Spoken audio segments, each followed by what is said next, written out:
ఈరోజు మహబూబ్ నగర్లో మహిళా రిజర్వేషన్ 33% రిజర్వేషన్ ఏదైతే ఉందో 2029లో జరగబోయేటటువంటి సార్వత్రిక ఎన్నికలలో మహిళా రిజర్వేషన్ బిల్లును అమలు చేయాలని పెద్ద ఎత్తున ఇక్కడికి మహిళలందరూ కూడా ఈ పాదయాత్రలో పాల్గొన్నారు.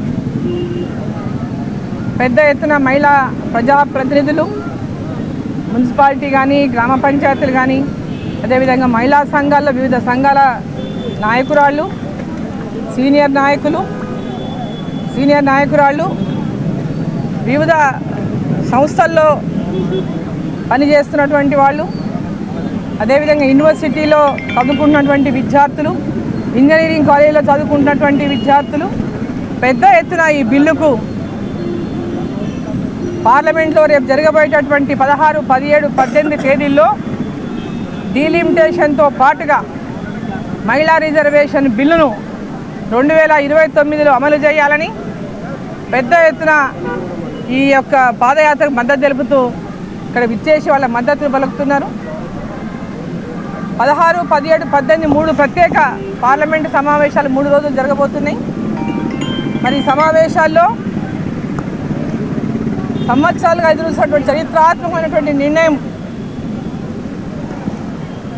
దాదాపు 40 సంవత్సరాలుగా మహిళా రిజర్వేషన్ బిల్లు రావాలని ఎదురు చూస్తున్నటువంటి మహిళలు నరేంద్ర మోదీ గారు ప్రధానమంత్రి అయిన తర్వాత వారు మహిళలకు ఇచ్చిన మాటలను నిలబెట్టుకొని మహిళా రిజర్వేషన్ బిల్లును పార్లమెంట్లో పాస్ చేయించి మరి ఇప్పుడు రాబోయేటటువంటి 2029 సార్వత్రిక ఎన్నికల్లో ఈ బిల్లును ప్రతి 20 సంవత్సరాలకు ఒకసారి జరగబోయేటటువంటి డీలిమిటేషన్లో భాగంగా ఆ డీలిమిటేషన్తో పాటు మహిళా రిజర్వేషన్ బిల్లును కూడా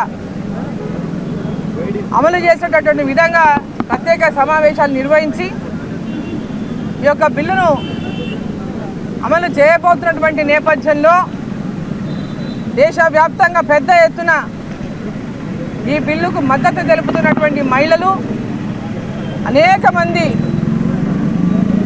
భారత పౌరులు, యువకులు, యువతులు ప్రతి ఒక్కరు కూడా మహిళలకు అసెంబ్లీలో కానీ, పార్లమెంట్లో కానీ రేపు రాబోయేటటువంటి సార్వత్రిక ఎన్నికల్లో సీట్లు పెరగబోతున్నటువంటి నేపథ్యంలో ముఖ్యంగా ఉదాహరణకు మన మహబూబ్నగర్ తెలంగాణ రాష్ట్రమే కనుక చూసుకుంటే 119 స్థానాలు ఉన్నటువంటి మన అసెంబ్లీలో దాదాపు 60 స్థానాలు పెరగబోతున్నాయి.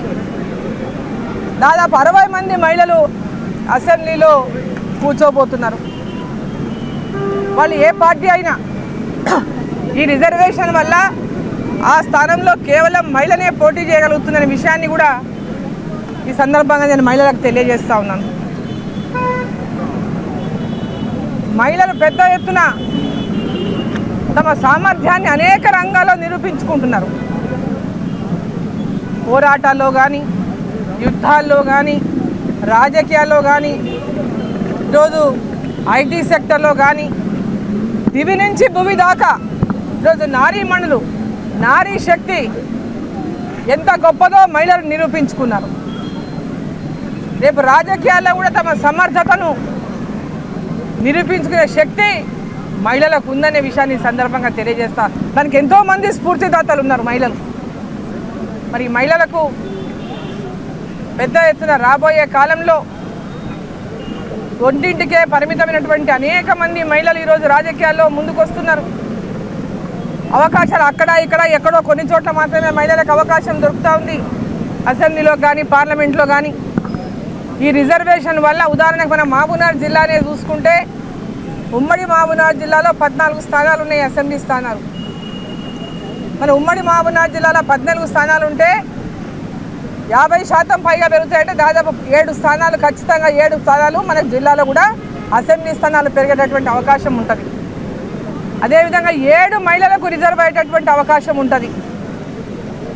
సో ఈ విధంగా పెద్ద ఎత్తున రాజకీయాల్లోకి రావాలనుకున్నటువంటి మహిళలకు గొప్ప అవకాశాన్ని ప్రధానమంత్రి నరేంద్ర మోదీ గారు వారిలో ఉన్నటువంటి టాలెంట్ని సామర్థ్యాన్ని బయటికి తేవడానికి భారతదేశ నిర్మాణంలో మహిళల పాత్రను ఈరోజు మన దేశ ప్రప్రథమ మహిళ